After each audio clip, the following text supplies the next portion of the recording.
అందరికీ నమస్కారం. మరి ఈ రోజు ఒక స్పెషల్ ఎపిసోడ్ అయితే మీ ముందున్నాము. మరి డాక్టర్ మనోజ్ఞ గారు మనతో ఉన్నారు. మ్యామ్ నమస్తే అండి. నమస్తే. సో అద్భుతమైన సమయం డాక్టర్స్ అయితే. మరి మనీ కంటే రెట్టింపు వాల్యూ అనేది సమయం. మరి ఆ సమయాన్ని మన అందరి కోసం ఏ టాపిక్ కోసం మాట్లాడుతున్నారు, మనందరికీ ఏ విషయాలు అవగాహన కల్పిస్తున్నారు అనేది మేడం గారి వాయిస్ లోనే, మేడం డిజిగ్నేషన్ తో సహా అన్ని విషయాలు మ్యామ్ వాయిస్ లోనే విందాం. నా పేరు డాక్టర్ మనోజ్ఞ అండి. నేను పిల్లల నరాలకు సంబంధించిన స్పెషలిస్ట్ ని.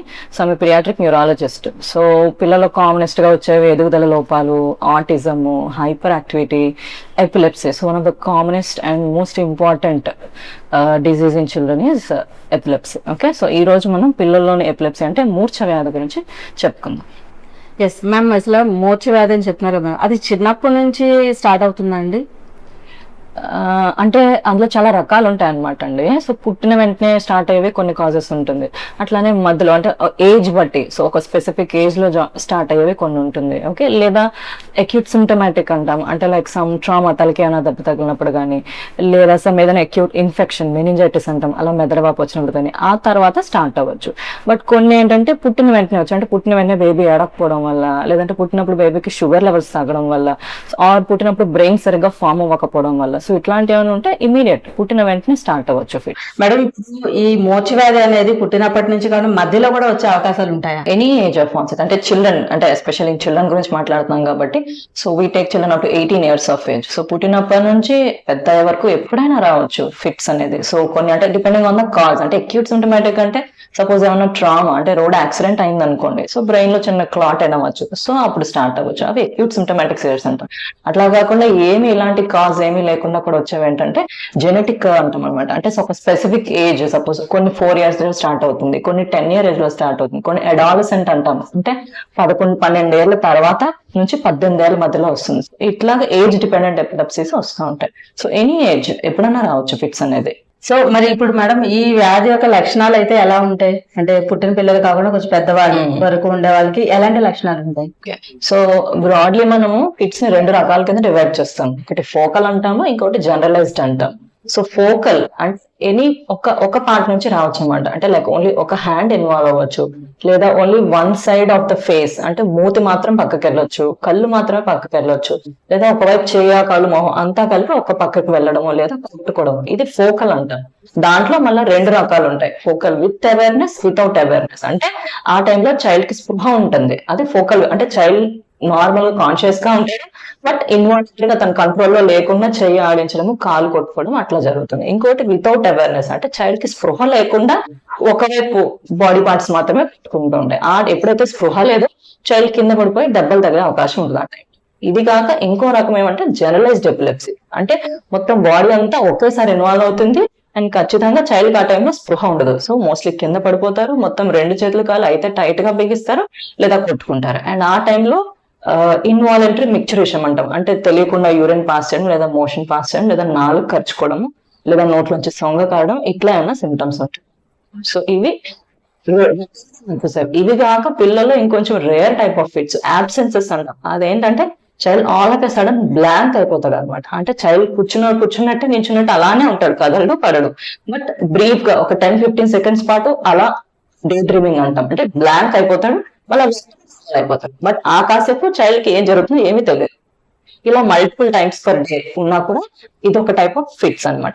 ఆ సమయంలో పేరెంట్స్ కానీ లేదా చుట్టుపక్కల ఉన్నా కానీ ఎలాగ రియాక్ట్ అవ్వాలి? ఫస్ట్ ఎయిడ్ కానీ లేదంటే మేము ఏమైనా చేయగలుగుతామా ఆ టైంలో ఆ పేషెంట్ కి? సో ఎప్పుడైనా మనం ఇలాంటి ఫిట్స్ ఉన్న పేషెంట్ ని మనం చూస్తే గానీ, సో ఇమీడియట్ గా చేయాల్సింది ఏంటంటే చైల్డ్ ని ఒకవేళ నించొనున్నా కూర్చొనున్నా సైడ్ లెఫ్ట్ సైడ్ తిప్పేసి పడుకోబెట్టాలి చైల్డ్ ని. ఓకే, అండ్ ఆ టైంలో చైల్డ్ కి ఏమైనా టైట్ గా, సపోజ్ షర్ట్ బటన్ ఏమైనా టైట్ గా ఉంది కానీ, అండ్ చుట్టుపక్కల ఏమన్నా సపోజ్ హార్మ్ఫుల్ ఆబ్జెక్ట్స్ అంటే పక్కన ఒక రాయ కానీ, సంథింగ్ గ్లాస్ ఆబ్జెక్ట్స్ అట్లాంటివి ఉన్నా దాని నుంచి కొంచెం దూరంగా పక్కకి జరిపేసి చైల్డ్ ని గాలి ఆడేలాగా ఎడమవైపు తిప్పి పడుకోబెట్టేసి, అండ్ అలా కొట్టుకుంటున్నప్పుడు మనం ఎప్పుడు గట్టిగా నొక్కడానికి ట్రై చేయకూడదు, జస్ట్ లీవ్ ఇట్. దాని అంతటా అదే యూజువల్లీ 1 or 2 minutes ఆగిపోతుంది. ఓకే, అండ్ పూర్తిగా స్పృహ వచ్చేంత వరకు నోటి ద్వారా ఏమీ పట్టకూడదు. నోట్లో గుడ్డలు పెట్టడం కానీ, మనం వేలు పెట్టి ట్రై చేయడానికి నాలుగు పరచుకోకుండా ఆపడానికి ఇట్లాంటి అసలు చేయకూడదు. సో లెఫ్ట్ సైడ్ తిప్పేసి చైల్డ్ స్పృహ వచ్చేంత వరకు పక్కన మనం ఉండాలి. అండ్ కొట్టుకున్నప్పుడు మనం రీస్ట్రైన్ చేయడానికి ట్రై చేయకూడదు. ఓకే, కంప్లీట్ గా స్పృహ వచ్చిన తర్వాత అప్పుడు ఏమన్నా మనం ఆఫర్ చేయాలి చైల్డ్ కి. పేషెంట్ ఉన్న ఇబ్బందిని బట్టి అది ఎంత సమయం ఉండొచ్చు అంటారు ఆ యొక్క వాళ్ళ పొజిషన్? అంటే మనం ఏం యూజువల్ లెస్ దాన్ 5 minutes, అంటే 2-3 నిమిషాల్లో మెజారిటీ ఆఫ్ ద సీజర్స్ తనంతట అయ్యే ఆగిపోతాయి. బట్ సమ్ టైమ్స్ 5 నిమిషాలకు మించి ఇంక ఇలానే చైల్డ్ కొట్టుకుంటుంది, ఎంతకి ఆగట్లేదు, వస్తుంది మళ్ళా వెంటనే గ్యాప్ ఇచ్చి మళ్ళా వెంటనే ఎక్కువ సార్లు వచ్చేస్తుంది. ఓకే, ఆర్ ఫిట్స్ ఆగిన తర్వాత స్పృహలోకి చైల్డ్ ఎంతకీ రావట్లేదు అనిపిస్తే వెంటనే we should take the child to hospital, ambulance call చేసి తీసుకువెళ్ళాలి. బట్ చైల్డ్ కాన్షియస్ లోకి వచ్చేసింది 2-3 నిమిషాల తర్వాత అంటే యూ కెన్ వెయిట్.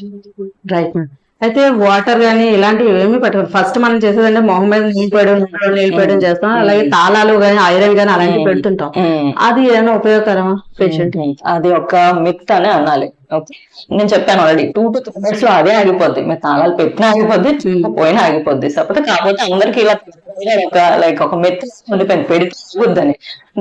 అదే ఆగుతుంది. తాళాలకి ఇది ఆగడానికి అయితే దానికి ఏమి రిలేషన్. బట్ ఈ మధ్య కాలంలో మనకి స్ప్రేస్ అవైలబుల్ గా ఉన్నాయి. ఓకే, మిడాజోలం స్ప్రేస్ కొంచెం అవైలబుల్ ఉంటుంది. So like first aid. Okay, so patient ఎప్పుడైనా ఇలా సీజర్ మోర్ దెన్ 5 minutes వస్తే ఇమీడియట్ గా వెళ్ళి వాళ్ళకి హాస్పిటల్ దగ్గరలో లేకపోవచ్చు, ట్రాన్స్పోర్టేషన్ వెంటనే లేకపోవచ్చు. సో ఆ స్ప్రే ఎట్లా యూజ్ చేయాలో వాళ్ళకి డాక్టర్స్ నేర్పిస్తే ఎప్పుడైనా బియాండ్ 5 minutes ఎలా వస్తే ఆ ముక్కులో కొట్టగానే వెంటనే ఆగిపోతాయి. Right madam. సో మనం ఇలా పేషెంట్ పడిన వెంటనే ముందు చేసేది ఏంటంటే ఈ ఐరన్ ఎక్కడ ఉంది, లేకపోతే తాళాలు గుర్తు ఎక్కడ ఉంది, వాటి కోసం వెతుక్కోవడం, వాటర్ బాటిల్ కోసం వెతుక్కోవడం చేస్తున్నారు. సో అది ఒక మూఢనమ్మకం కింద ఉంది. సో అలాంటివి చేయకుండా ఒక్క 2 minutes మనం వెయిట్ చేయగలిగితే పేషెంట్ మళ్ళీ రికవరీ అవుతారు. తర్వాత మనం హాస్పిటల్ తీసుకెళ్లొచ్చు అని డాక్టర్ మనోజ్ఞ గారు అయితే చెప్పడం జరుగుతుంది. సో మేడం, ఇంకేంటంటే ఇప్పుడు ఈ పేషెంట్ వాళ్ళ యొక్క సిచ్యువేషన్ ఏంటి అనేది మీరు ఎలా తెలుసుకోగలుగుతారు? అంటే ఇప్పుడు ఇలా అస్తమానం పడుతున్నారని ఒక పేరెంట్ వస్తారు మీ దగ్గరికి, అంటే వాళ్ళకి ఏమైనా టెస్ట్లు ఉంటాయా?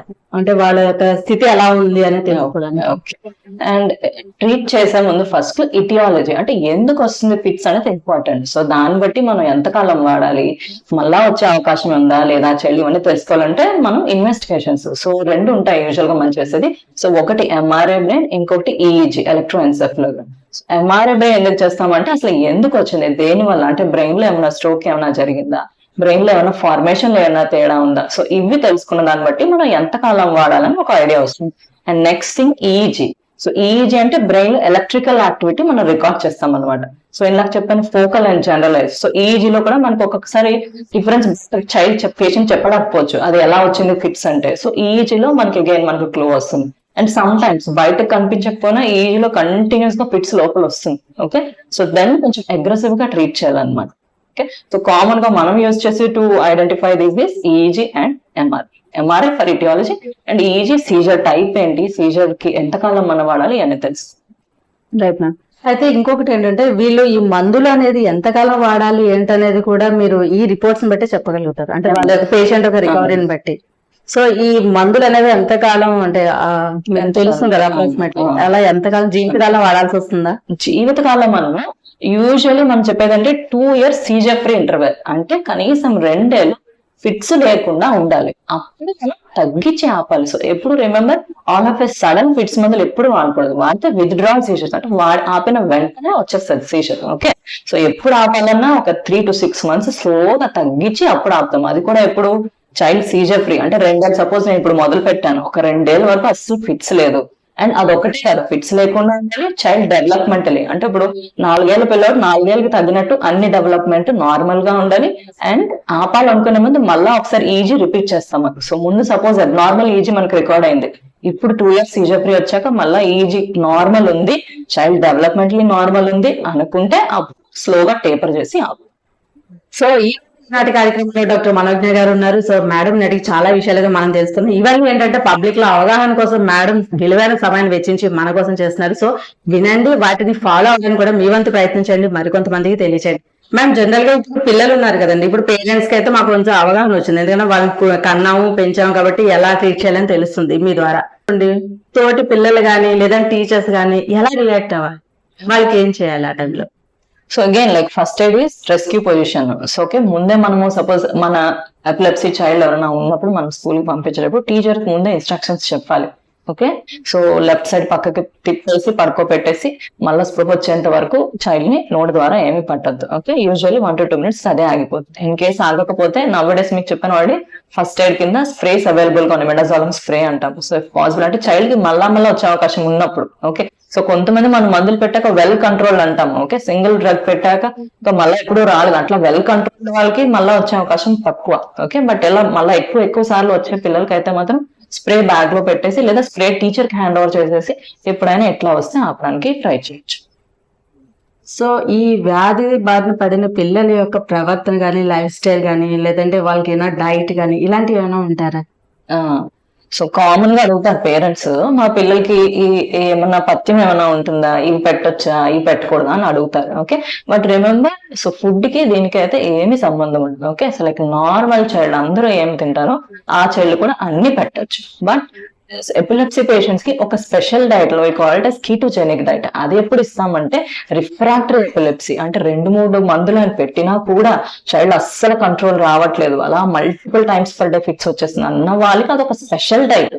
దాన్ని హై ఫ్యాట్ లో కార్బ్ డైట్ అంటాం, కిటోజెనిక్ డైట్. అది స్పెషల్లీ వి అడ్వైస్ రిఫ్రాక్టరీ ఎపిలెప్సీ. దాని అలా కాకుండా నార్మల్ గా ఉన్న చైల్డ్ కి ఎప్పుడు ఎవరైనా ఫిట్స్ ఉన్న వాళ్ళు రెగ్యులర్ డైట్ మనం ఏం తింటాం అన్ని పెట్టచ్చు. సో ఫుడ్ కి దానికైతే ఏం సంబంధం. And one more thing regarding lifestyle. Okay, like మిగతా అందరు చిల్డ్రన్ ఎలా ఉన్నారో children with epilepsy also can enjoy their lifestyle. So వాళ్ళలాగే అన్ని చేయొచ్చు. ఓకే, సో గేమ్స్ ఆడొచ్చు, స్కూల్ కి వెళ్ళొచ్చు, ఇవన్నీ నార్మల్. బట్ కొన్ని దే షుడ్ రిమెంబర్ ఏంటంటే అండర్ వాటర్ అంటే స్విమ్మింగ్ చేయడము, డైవింగ్ ఆర్ డ్రైవింగ్. సో ఇట్లాంటివి ఎందుకు వద్దంటామంటే ఇన్ కేస్ ఎప్పుడైనా అనుకోకుండా ఆ టైంలో సీజర్ వస్తే it will cause damage to the child. So దానికోసం we can avoid swimming and driving. అది తప్ప మిగతావన్నీ activities like normal children they can participate. Right ma'am, thank you so much. So మరి డాక్టర్ మనోజ్ఞ గారి ద్వారా మేము అయితే ఈ మోచ వ్యాధికి సంబంధించి పిల్లలు ఎలాంటి ఇబ్బందులు పడుతున్నారు, ఈ వ్యాధి కారణాలు ఏంటి, అది వంశపారంపర్యం అవ్వచ్చండి, లేదంటే బేబీ సరిగ్గా ఎదగకపోవడం కానీ అవ్వచ్చండి. సో 18 వరకు మీ అండర్లోనే ఉంటారు కాబట్టి కొంచెం పేరెంట్స్ అందరూ ధైర్యంగానే ఉంటారు. ఇంకా మానసికంగా వాళ్ళకి ధైర్యం ఇవ్వాలంటే పేరెంట్స్ ఎలాంటి జాగ్రత్తలు తీసుకోవాలి పిల్లల విషయంలో, లేదంటే మీ దగ్గరికి వచ్చేటప్పుడు వాళ్ళు ఎలాంటి డౌట్స్ ఇంకా అడుగుతుంటారు? అండ్ మోస్ట్ కామన్ మిస్టేక్ వాళ్ళు చేసేది ఏంటంటే మందులు మిస్ చేయడం. Okay, so once we start medication even 1 day ఒక్క పూట కూడా మిస్ చేయకూడదు వీళ్ళంత వరకు. ఓకే, సో మోస్ట్ మళ్ళా సీజర్ మళ్ళీ తీసుకొని వస్తారు చైల్డ్ ని, మందులు వాడుతున్నామంటే మళ్ళీ వచ్చింది. బట్ మెజారిటీ కాజ్ ఏంటంటే మిస్ చేయడం. సో ఏంటంటే మందు అయిపోయాక లేక మళ్ళీ తెచ్చుకుందామను, లేదా ఊరు వెళ్ళిపోయాము అర్జెంట్ గా మర్చిపోయి వెళ్ళిపోయామను, లేదా ఒక్క పూట మిస్ చేసామను. సో ఇట్లాంటివే వాళ్ళు చేసే మిస్టేక్స్ అనమాట. సో వీలైనంత వరకు అసలు మిస్ చేయకూడదు మందు. అండ్ ఒక్కసారి పెట్టక ఇంకొక మిస్టేక్ కామన్ గా చేసేది ఏంటంటే, సో సపోజ్ డాక్టర్ గారు ఒక మందు మొదలు పెట్టారు, సో తగ్గినా తగ్గకపోయినా మళ్ళా అదే వాడుతూ ఉంటారు. Okay, that is not right. So తగ్గలేదు అంటే మళ్ళీ డాక్టర్ గారి దగ్గరికి వెళ్ళి చూపిస్తే ఐసే డోస్ పెంచాలి లేదా మందు మార్చాలి. అంతే తప్ప ఒక మందు పెట్టి తగ్గకపోయినా అదే వాడేసుకుంటున్నాం అంటే కుదరదు. అండ్ పెట్టిన తర్వాత బేబీ వెయిట్ పెరిగే కొద్దీ డోస్ కూడా పెంచాల్సి వస్తుంది అనమాట. ఓకే, సో డాక్టర్ తో ఫ్రీక్వెంట్ గా చెకప్ లో ఉండాల్సి వస్తుంది, మిస్ చేయకూడదు మెడికేషన్ ని. And most important thing triggers కొన్ని ఉంటాయి, అంటే మనం ఇలా కరెక్ట్ గా వాడినా కూడా కొన్ని ట్రిగ్గర్స్ ఉంటాయి. అవి ఏంటంటే నిద్ర లేకపోవడము, అంటే ఫర్ సపోజ్ ఏదైనా పెళ్లికి వెళ్ళామను, లేదా ఓవర్ నైట్ డ్రైవింగ్ ఏదైనా ఊరు ట్రావెల్ చేస్తామను, సో ఇట్లాంటి స్ట్రెస్, నిద్ర లేకపోవడము, లేదా ఒక పూట ఫుడ్ మిస్ అవడం అంటే ఫాస్టింగ్ అను. ఓకే, ఆర్ లేదంటే కలర్ లైట్స్ అంటే పబ్ అట్లాంటివి వెళ్ళినప్పుడు కొంచెం రంగు లైట్లు కనిపిస్తాయి. సో ఇవి లేదా చీకట్లోని లైట్లన్నీ ఆపేసి ఇంట్లోని టీవీ చూడడమను. సో ఈ ఫ్లికరింగ్ లైట్స్ ఇవి ట్రిగ్గర్స్ అనమాట. సో మీరు మందులు ఎంత కరెక్ట్ గా వాడినా కూడా ఈ ట్రిగ్గర్స్ వల్ల మళ్ళా వచ్చే ఛాన్స్ ఉంటుంది. సో ఈ ట్రిగ్గర్స్ యాజ్ మినిమల్ తక్కువ పెట్టుకుని అండ్ మందులు కరెక్ట్ గా వాడితే you can keep minimal, so రాకుండా చూసుకోవచ్చు. Right madam, thank you so much madam. So మరి మన ఒక మంచి అంటే అవగాహన ఒక వ్యాధి గురించి అవగాహన కల్పించుకున్నాం అనుకోండి, మనకు తెలిసింది అనుకోండి, ఎవరినైనా మనం రెస్క్యూ చేయొచ్చు, లేదా మన నెక్స్ట్ జనరేషన్ వాళ్ళకైనా ఇబ్బంది అయినా కూడా మనకు కొంచెం అవగాహన కలిగి ఉంటే వాళ్ళని త్వరగా మనం రికవరీ చేయడానికి అవకాశం ఉంటుంది. సో ఎంతో విలువైన సమయాన్ని మన కోసం వెచ్చించి ఈ రోజు ఈ మోచ వ్యాధికి సంబంధించి పిల్లలు గాని పెద్దలు గాని ఎలాంటి ఇబ్బందులు పడతారు, వ్యాధి లక్షణాలు ఏంటి, వాటి నుంచి ఎలా మనం బయటపడవచ్చు, మంచి సాధారణ జీవితం ఎలా గడపవచ్చు, ఇలా ఎన్నో విషయాలను డాక్టర్ మనోజ్ఞ గారు మనకు వివరించినందుకు thank you so much madam. మీ విలువైన సమయం మాకు సూచించినందుకు. సో ప్రజలందరూ కూడా ఈ యొక్క మీరు చెప్పిన విషయాలన్నీ కూడా చాలా అవగాహన పరంగా వాళ్ళు పెంపొందించుకోవడం, సో మీరు చెప్పిన విషయాలు కూడా పాటించి ఆరోగ్యంగా ఉంటారని మేము అందరూ కూడా ఆశిస్తున్నాం. అండ్ మరో కార్యక్రమం మీతో మేము చేయడానికి రెడీగానే ఉన్నాం. సో ఎప్పుడంటే మేము అప్పుడు ప్రజలకు మీరు అవగాహన కల్పించాలి, మీ విలువైన సమయాన్ని మేము దాన్ని యూటిలైజ్ చేస్తాం. Thank you madam. వింటూనే ఉండండి రేడియో అలా 90.8 FM. ఇది మన ఊరు మన రేడియో. చూస్తూనే ఉండండి యునైటెడ్ న్యూస్ నెట్వర్క్. ఇది మన ఛానల్.